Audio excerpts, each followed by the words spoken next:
a problem that may look like a crisis in environment, or a crisis in finance, or a crisis in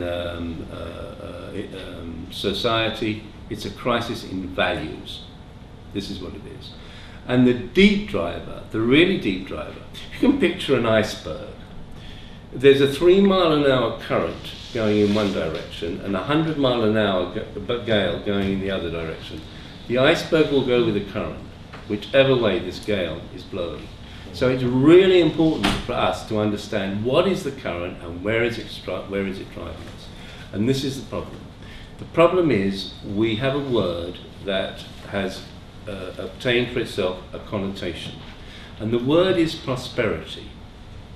And even now in China, I see there's 1,000 more cars coming on the road every day in Beijing. Completely nuts. To travel 200 yards in Beijing in a car today takes 3 days. And there's 1,000 cars a day. Because to have a car in Beijing is a sign of prosperity. And what we need to understand is that if we think we can have prosperity without environmental sustainability, we do not understand the word prosperity.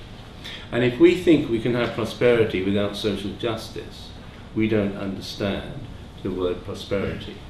So what stands between us and a proper and real solution here is our cultural difficulty in considering prosperity as opulence, as consumerism, overt consumerism, and waste.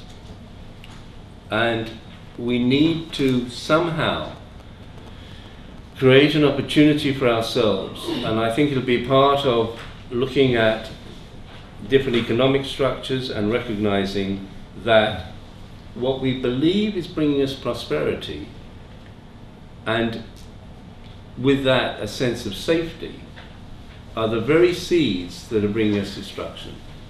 So the destruction of the environment, which enables us to have this mass consumer culture, is the very that makes people feel safe because they have a standard of living that they think is special, is the very, very driver that is creating the disaster which looks as if it's inevitable. So, where do we go from here? We're in the middle of, humanity is in the middle of probably the most serious intelligence test we've ever had. And the intelligence test actually is very simple, but very difficult.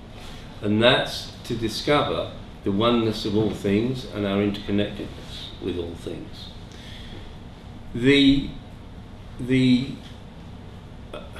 rewards of getting this intelligence test right and recognizing our obligation to each other, our interdependence with each other, and our interdependence with nature. The rewards of getting this right are beyond our wildest dreams.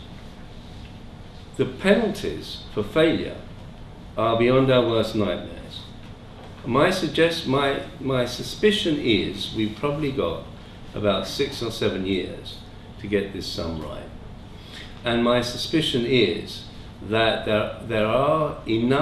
there's enough momentum now, because if I can take what you said, sir, I'm seeing a real attempt by people who I would have never thought would be interested in this subject to come to grips with it.